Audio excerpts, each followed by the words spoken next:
everyone, this is ArcAlpha12, and today we are doing the first what if video that I promised you a couple months ago because you guys overwhelmingly, I think like by 86%, voted to have what if reaction content pop up on here. So we're starting strong. I actually stayed up until like 2 in the morning yesterday. So I'm a little sleep deprived. Forgive me if I yawn. I stayed up researching the Carnos from the Disney animated movie Dinosaur by watching the movie for the very first time. I had never seen the movie. As big of a dinosaur buff as I am, I had never seen Dinosaur. But I changed that last night. And can I just say, if you haven't seen the movie, if you like The Land Before Time, but you want to avoid the trauma, I think you'll like the Dinosaur movie. I think you'll like Disney's Dinosaur a lot if you've never seen it.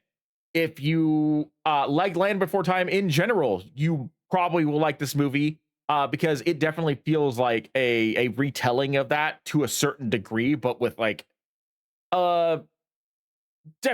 definite change in pace for the different things that they talked about. But like it felt a lot like it was like Disney's version of The Land Before Time, which I don't fault. But I will say the Carnos in that movie are absolutely terrifying. And I know that Carnos aren't as big as they are in that movie. They beef those guys up significantly, which is, I think, the reason why you see this right here, because like Carnos are supposed to be like a third of the size of a T-Rex, but like this right here, this is how the Carnos felt in Disney's Dinosaur. So I'm excited to see what it's like if Disney's Carnos ever enter Jurassic World. Link will be in the description below if you want to watch it without my commentary, because I will be pausing. I will be talking about it. Also down below is a link to my Patreon, and we'll find longer form reaction videos to various anime and TV shows. And without further ado, let's get started. Today, the alleged most dangerous island in Jurassic will be invaded by saurian horned killers. Debuting more than a quarter century ago in cinemas, we welcome back Disney's Carnotaur pair. The oversized, terrible twosome from the Mouse House will be put up against the monumental task of surviving, or perhaps taking over St. Hubert, the newest and allegedly the most dangerous island in the franchise. Can these two excel or go extinct again? Today on Goji Center, we'll study these Carnotaurs in detail, studying their anatomies, behaviors, and combat prowess to determine if they have what it takes to make it out alive or perish. First off, let's establish some info about what it is we are about to unleash. Believe it or not, what you saw in the film as the main antagonists were actually going to look very different. But there's a reason they look like this, and this massive. So earlier concepts for the movie that morphed into Disney's 2000 film Dinosaur had been brewing for many years before production and had some connective tissue as far as the 1980s with Jurassic Park's Phil Tippett making. Okay, that's actually kind of cool. Knowing that Disney's Dinosaur was directly connected to Jurassic Park and was going back that far, that's actually really cool. The short film Prehistoric Beast. Early drafts of the movie Dinosaur had Tyrannosaurus Rex as the big scary antagonist. Which, honestly, I feel like, I'm glad that they used the Carnos, because the Carnos, with the way they decided to design the Carnos with the devil horns, and with the devil bull horns and stuff like that, they looked absolutely terrifying. T-Rex, I feel like, is just overdone as a villain. So I'm glad that they did this. I'm glad they went with the Carnos, even if they had to upscale them like nearly 3 to 4 times the size that they're supposed to be. However, since there were already 2 successful Jurassic Park films featuring T-Rex, and another one literally about to be released a year after, some changes had to be made to set this one apart. So, in response, Carnotaurus was brought up as a promising alternative. But there was a problem. The real-life species, Carnotaurus sastre, was actually a lightweight speedster compared to other large theropods, and even smaller than the 5-ton Iguanodon protector. antagonists. The final product was an amped-up gestalt of the real-life Carnotaurs and Tyrannosaurus. So, the creatures we saw terrorizing the film and Animal Kingdom theme park attraction was a fictional species. A juggernaut of a meat-eating bull far larger than its real-life cousin. That's what I was saying. Is that like the Carnos dwarf the iguanodons in Dinosaur. So like they upscaled these to almost T-Rex size in order to make them seem more intimidating. But Carnos are intimidating just to begin with because they could hit like speeds. They were like giant cheetahs, right? They could hit speeds that most large theropods, more likely than not, would never even begin to try to hit. So like they were already terrifying in their own right for a different reason, but to see them this size with their menacing like those bull horns, if you got headbutt by that thing would tear you apart just as easily as any of their teeth. Carnotaurus robustus. And where did this fictional species hail from? The characters in the movie reference them typically as coming from the south, and the debatably canon theme park attraction, Countdown to Extinction, tells us exactly where. The Looney Land, the crazy place, where only the most insane humans, like some of our very own staff, and truly bizarre beasts would call home. The land where you can't go a week without some kind of crazy newspaper headline. Florida. Of course. Yes, indeed. The full name for this species given by the faux skeleton on display at Animal Kingdom is Carnotaurus robustus floridana. Now, is this necessarily canonical to the films, especially in light of Florida being predominantly underwater in our own Mesozoic? Debatable. But today, we'll think of it as having our Saurian equivalent of Florida Man on steroids being turned loose on the island of St. Hubert. Okay. Okay. After seeing the film last night, fitting. We're just gonna roll with it. All right, folks, let's bring these meat addicts into the analysis platform. Study them for a bit before we unleash them to the island. At least 2 Carnotaurus became living nightmares for the mass herd of migrating herbivores, so in today's scenario, we will be using both of them. The sheer terror they could inflict was evident in how everything from well-armored ankylosaurs, herds of formidable ceratopsians, to the most jacked iguanodon in the film were utterly terrified of the duo.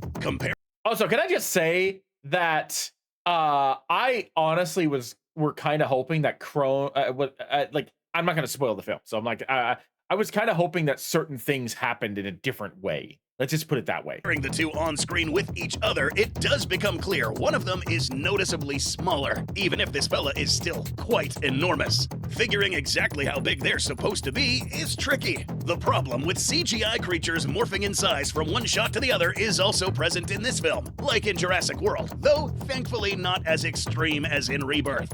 There was some tie-in merch and DVD extras listing a potential size for the species. The pose is a bit difficult to use because it's not a flat horizontal shot of the whole body, like what is used in most size charts. Right. And this size chart doesn't specify which Carno from the movie we are looking at. So, we had to bust out the measuring tapes for this one. And it's still a bit confusing. There's a lot of information, theories, and opinions circling the web about who was who in the finale. So, this Carno in the beginning of the film is said to be the one at the end. Or it could be a completely different one. That is because in other deleted scenes, there were actually 3 Carnos, and the book implying that there could have been other Carnos apart from the 2 that were in this cave. Oh, that's terrifying. That is terrifying. Holy crap, what? The fact that these 2 that they show off in the movie were menacing enough was like that right there was already like scary as hell. But the fact that it could have been more. Whole mess. So stick with us because getting a good reliable size for these theropods is important in determining how they're going to fare in St. Hubert. It's a widespread belief that the Carnotaurs seen in this scene and in the intro were the same ones. However, some of these shots are not lining up. Pachyrhinosaurus, according to the official merch, was stated to be 10 feet at the frill. Aladar 15 at the top of the head. Here, the Carno towers over the Pachy at possibly around 25 feet. And that's not even accounting for the Carno being further away from the camera, meaning that it could have been a bit taller. This one at the end of the movie seems to be smaller, one who allegedly was the big one, making us initially believe that this fella was the smaller of the two that survived the cave collapse in the movie. Other shots in the final act, however, do line up a little better with also being a bigger Carno. And since there is no real official confirmation in any tie-in media, film, or novel that this guy was the big one, we're left with some ambiguity. So, what we're going to do is use the Carnotaurus size seen in the beginning of the film and slap it with the label of Big Carno. I honestly, when I saw the beginning of the film, because the beginning of the film was right before Aladar, the Iguanodon, hatched. So I always assumed that that wasn't the same Carno. I assumed that that was like maybe the parents of the Carnos that we see later on, or something along those lines. I didn't think that they were the same thing, because that would make them like 15 years, 20 years older by the time we get to Aladar's thing, assuming that Aladar like reaches full grown maturity at about 15 to 20 years. So I figured that these were like the kids of the Carno that like essentially orphaned Aladar, and was in this shot here that we're seeing. So, I mean, I guess that makes sense. We could do that, but like, I just figured that like, it wasn't that easy. You know, I figured that like they were the parents or just a completely unrelated Carnotaurus. Despite this not being 100% confirmed, and we'll just name it Diablo. Then use these proportions to figure out the size of the smaller one, Rojo. Using analysis of an accurate 3D reconstruction and reference points from the movies, and using this shot, we get an approximate measurement of 5.5 meters tall at the hip, 6.3 at the top of the head, and nearly 15 meters long.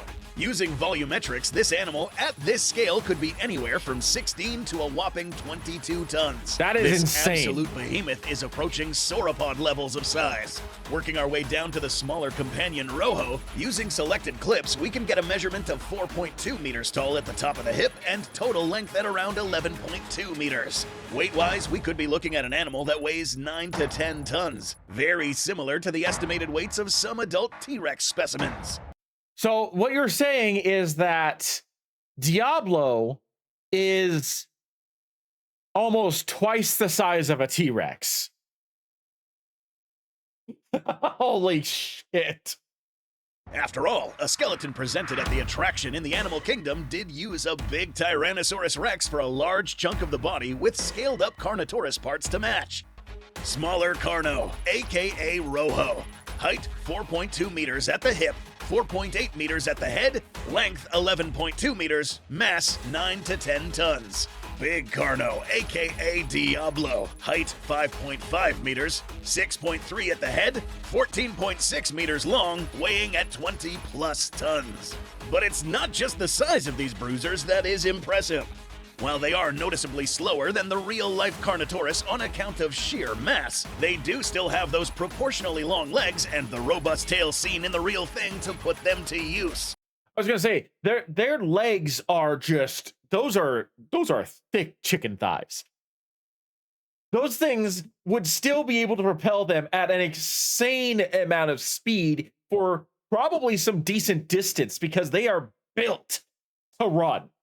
Even at that size, they would probably be built to be able to run. A 2011 study by W. Scott Persons IV and Philip J. Curie showed that those thick tails and well-developed leg bones of the real-life Carno were well-designed for both high-speed running and maintaining a great sense of balance. The giant movie versions showed off similar skills even with all the weight slowing them down, chasing down prey in a sprint, and navigating steep inclines when climbing without the use of any forelimbs. They may not be as swift as their smaller kin, but they could definitely book it when they need to.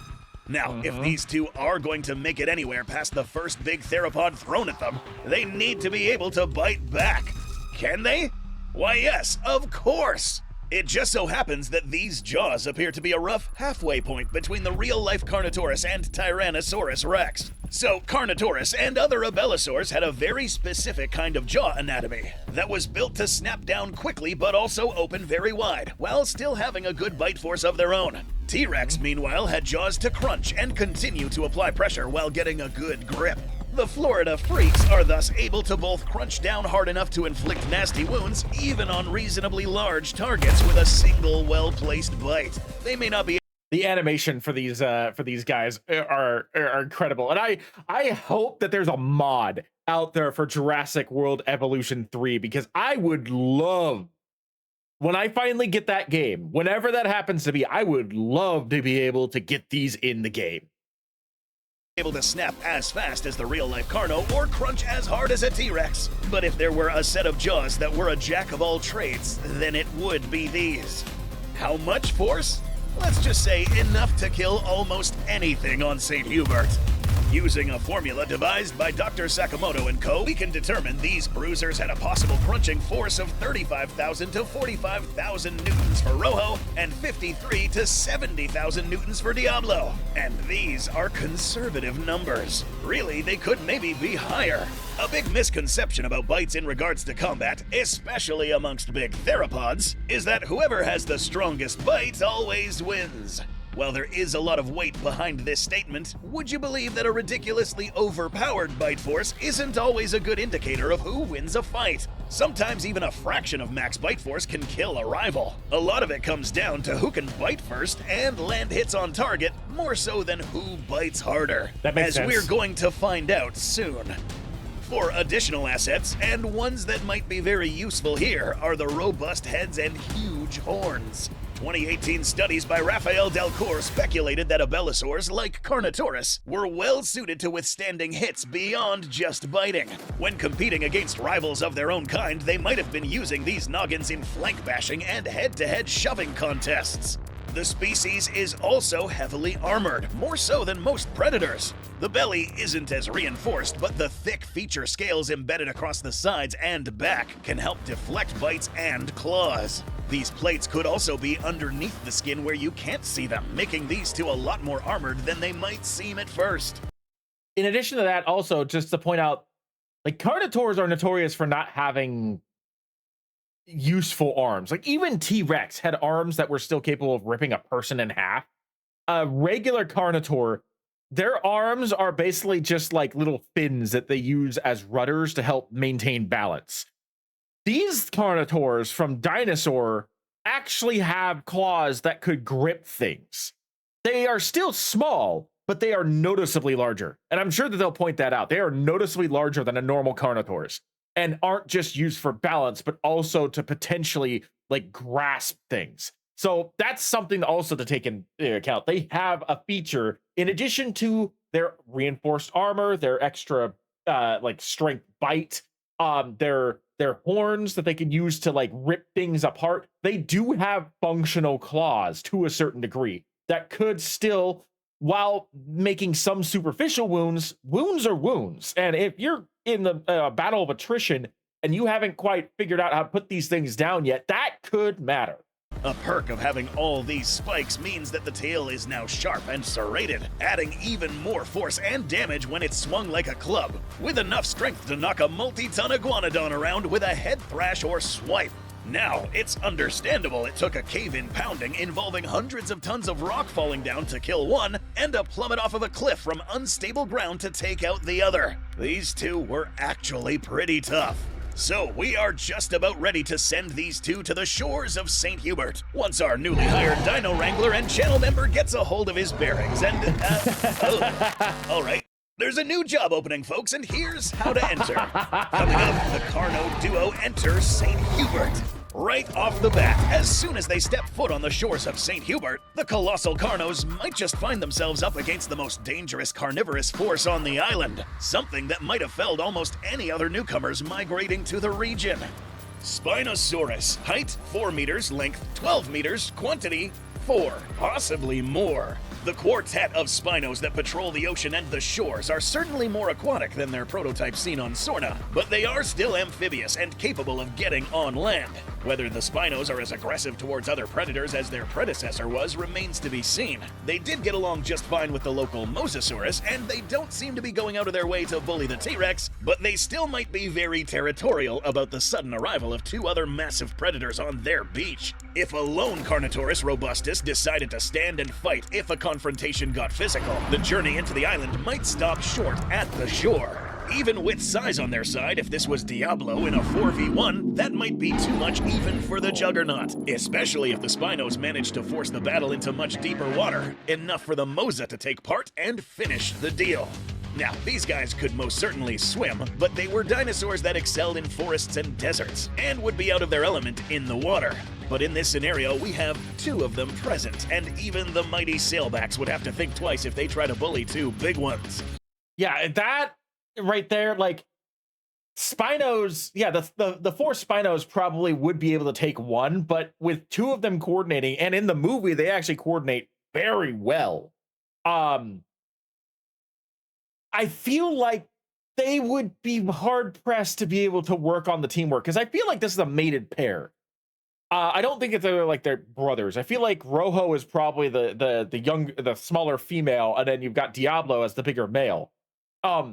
They're going to protect each other. They're going to do what they can to be able to defend and protect each other.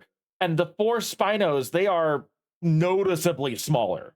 Even Rojo, the smallest of the two, would likely still be heavier than any of them, and Diablo would be punching well above the individual Spino's weight class. In this early game stage, the Carno needs to settle. The Spino's food source is likely out in the water and shore rivers for fresh drinking water and shelter. Not quite the environment that Carnotaurs thrives in. A confrontation realistically wouldn't result in the annihilation of either squad. At most, a very injured Spino and the other three retreating, and the Carnos heading inland where they would normally thrive anyways. Their needs are very unalike, so any future confrontation would likely not happen, due to them partaking in two different predatory niches. The Carnotaurs continue inland where meat is more abundant.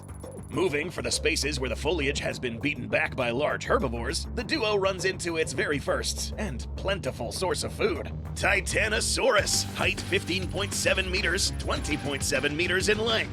Now, if the so-called genius expert a certain pharmaceutical company hired as a guide was correct, and these stupendous sauropods are merely 11 tons, all the pair need to do is run straight at them and bowl them over like a giant Macy's Thanksgiving Day. Yeah, at that point, if they're only 11 tons, like Rojo is almost the size of that, whereas Diablo is almost double. Like the 11 tons is like T-Rex size. Like very large T-Rex size, but T-Rex size nonetheless. I feel like a sauropod would be like 3 to 4 times heavier than that. Parade below. Okay, in more seriousness, the sauropods we see on screen are much more akin to the colossal Argentinosaurus. A few shots make it where these things could look some kaiju in the eye, but going off the official listings of height and length, they would be more realistically around 130 tons. There we go. Assuming they I was gonna say 60 would be like that was like a conservative estimate, but like, yeah, 100 tons. That's honestly, I could believe it. aren't absolute jobbers like the long necks are 90% of the time in this franchise, this would be an obstacle for even these horrendous hornheads. A full-grown adult could easily bruise or break parts of their bodies with a neck or tail swipe, and trampling would flatten them like a bloody pancake. But Carnotaurs in the real world did have the equipment to dispatch big game, and the ferocious Floridians aren't lacking in that department either. And, most importantly, the duo aren't recklessly stupid. They would be aware how dangerous an adult sauropod can be and wouldn't just blindly attack. With how many titanosaurs there are and how few big predators there are to cut down their numbers, there is bound to be some juveniles, injured, or sick individuals to be priority targets. Yeah, that was the other thing about like the Carnotaurs in Dinosaur that I was extremely impressed by. These weren't mindless killing machines. These guys hunted with intelligence. So I really enjoyed watching them because they actually felt like a threat. They weren't just like brain dead, teeth gnashing, ignorant dinosaurs. They literally, you could see them thinking. You couldn't understand what they were saying to each other, but you could see them thinking. You could see them plotting. Like they genuinely had like a menace about them. So yeah, no, these guys wouldn't take on like a healthy adult titanosaur. And considering an apparently miraculously time-traveling Brachiosaurus in their own movie was fearful of the species, they may not be unaccustomed to hunting sauropods, so they would know to go for the weaker members of the herd and attack after dark when they have the advantage of night vision. With repeated hit-and-run attacks at night, as well as the two of them working together, they might well be capable of felling this kind of big game better than most carnivores on the island. Only the healthier adults would be too much for them. In truth, the two's journey might just stop here. They would have little other reason to keep traveling unless hurt by one of the adult titanosaurs, or just exploring to check out new territories. They might wind up carving a niche completely to themselves with very little competition given how massive the herds are. But just for the sake of it, let's say they did travel across more of the island or took an alternative route to get to the titanosaur grounds, such as the forested highlands. The denser forests neighboring the highlands of the island wouldn't exactly be the ideal territory, and the Carnotaurus duo would probably go in just to pass through. The denser timbers would restrict their movements, and there doesn't seem to be much big game here that would be enticing to them. But there is the question of carnivores from above and from the shrubs. Velociraptor, height 1.6 meters, length 3.9 meters. I feel like the velociraptors wouldn't. There would be like pests to the Carnos. Mutadon, 1.8 to 2.1 meters tall, 4.8 meters long. And the big pterosaur, Quetzalcoatlus, height 4.9 meters, 11.9 meter wingspan. Raptor pairs, Mutadon gangs, and Quetzalcoatlus soaring above might all be noticed, but they wouldn't be much of a threat. Unless any of them decided to have more gumption than common sense, attacking even just one Carnotaurus alone would likely be suicidal, even with the advantage of cover. These two have armored hides that would deflect most of the damage any claws or beaks could do. It would take weapons from a much higher weight class to do damage to them. By contrast, just a simple head bash, tail swipe, or snap from the Carnotaurus would be debilitating, if not outright lethal to any of these predators, no matter how much agility they have. If a serious fight broke out, they would take a hit eventually. Outside of mobbing the pair and trying to encourage them to leave, there's not much anything the local predators can do. Still, with the unfavorable terrain and lack of game, the horned horrors have no reason to stay there. Heading for the marshes and riverways, however, might just change both of those variables. The Central River cutting through parts of the island would be much more agreeable terrain to travel through, and potentially appealing prey can be found. Big herbivores such as Parasaurolophus, Ankylosaurus, and perhaps some ceratopsians could be found here and hunted down with no issues by the Carno Bros working together. Right. So, statements have been circling around about these two being a pair of mates. So we did some digging and found that in the novelization, both Carnotaurs are referred to with male pronouns. Oh, okay. I assumed that they were a mated pair, but I guess not. Whether they were siblings or just hunting buddies, that's still unconfirmed. And if there was any doubt that the first Carno seen in the film wasn't male, the CGI production team referred to it also with male pronouns. Back to what we were saying, since these two are working as a team equipped with the best weapons available, even the best armored herbivores might find themselves outclassed by an exceptionally large pair of quick and nimble megatheropods. But not all meat is retrieved by killing another dinosaur. Sometimes all it takes is running into a carcass where all the hard work has already been done for you. In this scenario, Rojo picks up the scent of a carcass along the river. As he approaches, his booming footsteps catch the attention of their first real challenge. Ember, Tyrannosaurus Rex, 4.6 meters tall, 12.5 meters in length. I like how they specifically isolated Rojo, the smaller one, to take on the T-Rex. Possibly one of the biggest and most powerful Tyrannosaurus seen yet in the franchise, this Goliath nicknamed Ember would be capable of standing up to the Carnotaurus on land with even terms better than the Spinosaurus could. Size-wise, Ember is either slightly larger or about the same size as Rojo. Unless either of the two could ambush the other in their element, the Carnotaurus being quicker on land but Ember being more adept in the water, this would be a pretty close contest. If Ember is just as aggressive as Rexy and pushes for a fight, they might soon find themselves in the fight of their life against a rival predator that could easily be just as lethal to them as the other way around. Both of their species have survived some horrific abuse, and without plot armor warping physics, either of these two are on such equal footing it would turn into a slugfest. That actually is, like, very curious because, like, as most animals would do, if you are confronted with someone who's equal in size and neither one is willing to back down.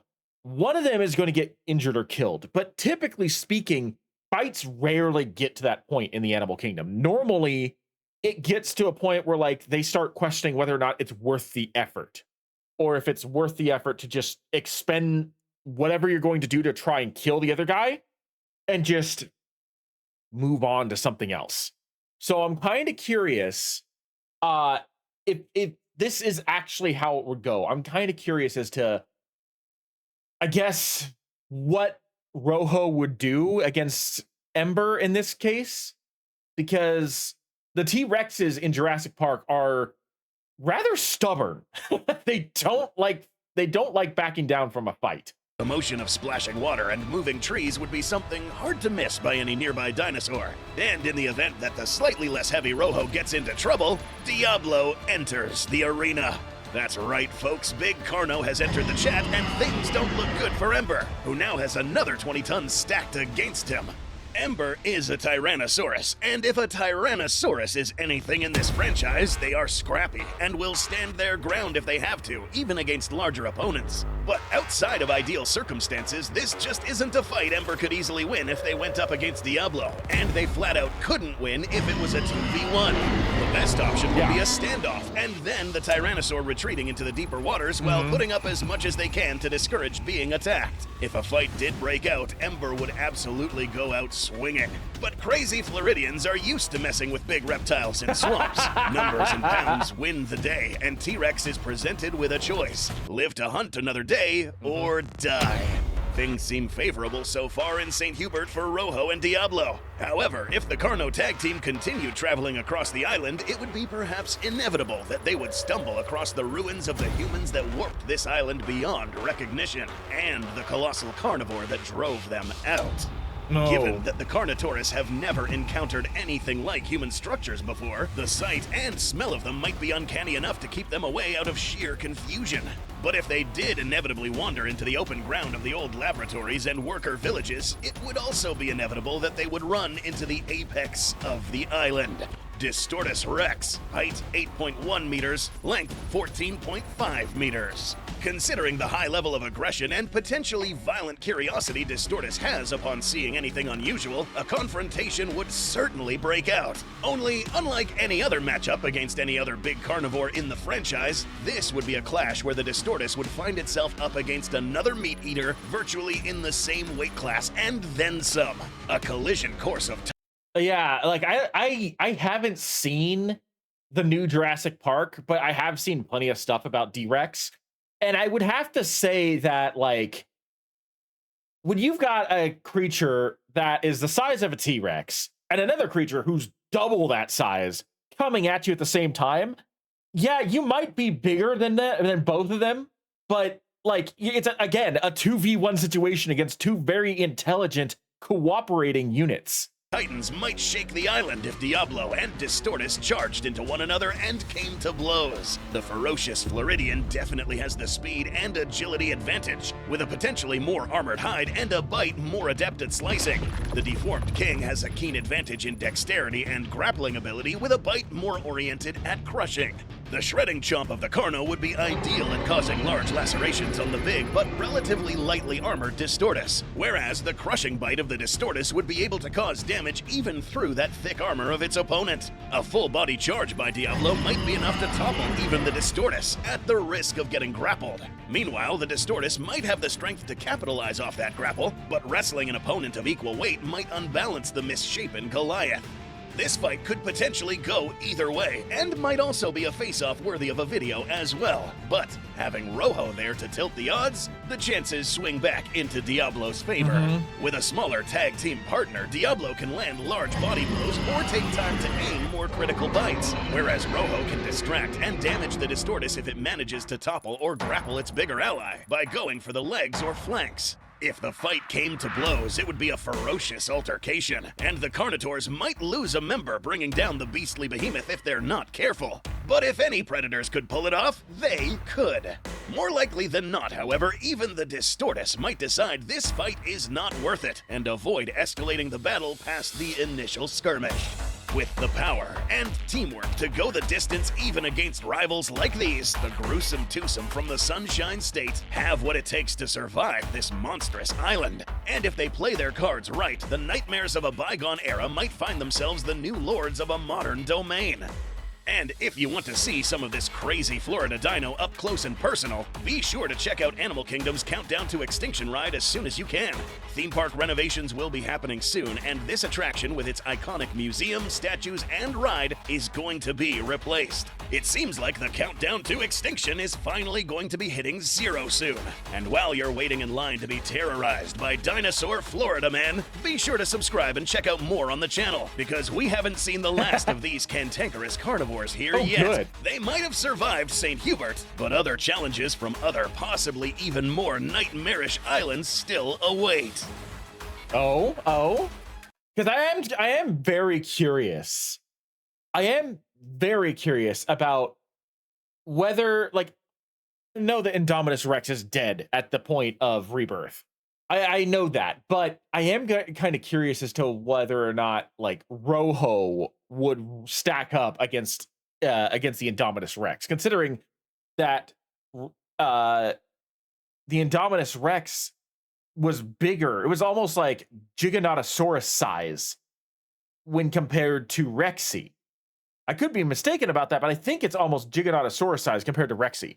So I would be kind of curious to see how a Giga or Indominus Rex fare against Rojo, because obviously Diablo way too big. Like the Indominus Rex is also extremely intelligent, maybe intelligent enough to be able to combat Diablo on its own, but like we're talking like the size difference of like several, like between 5 to 10 tons. That matters in a theropod battle. So yeah, I'm kind of curious about that. But I'm kind of excited also that Goji Center isn't done with these two, because I can't wait to see what else they do. If there's any other Goji Center stuff that you guys want me to check out, please, by all means, recommend it in the comments below. I would love to be able to react to it for you guys. But in the meantime, thank you for joining me. I am ArkAppa12, and I will see you in the next video.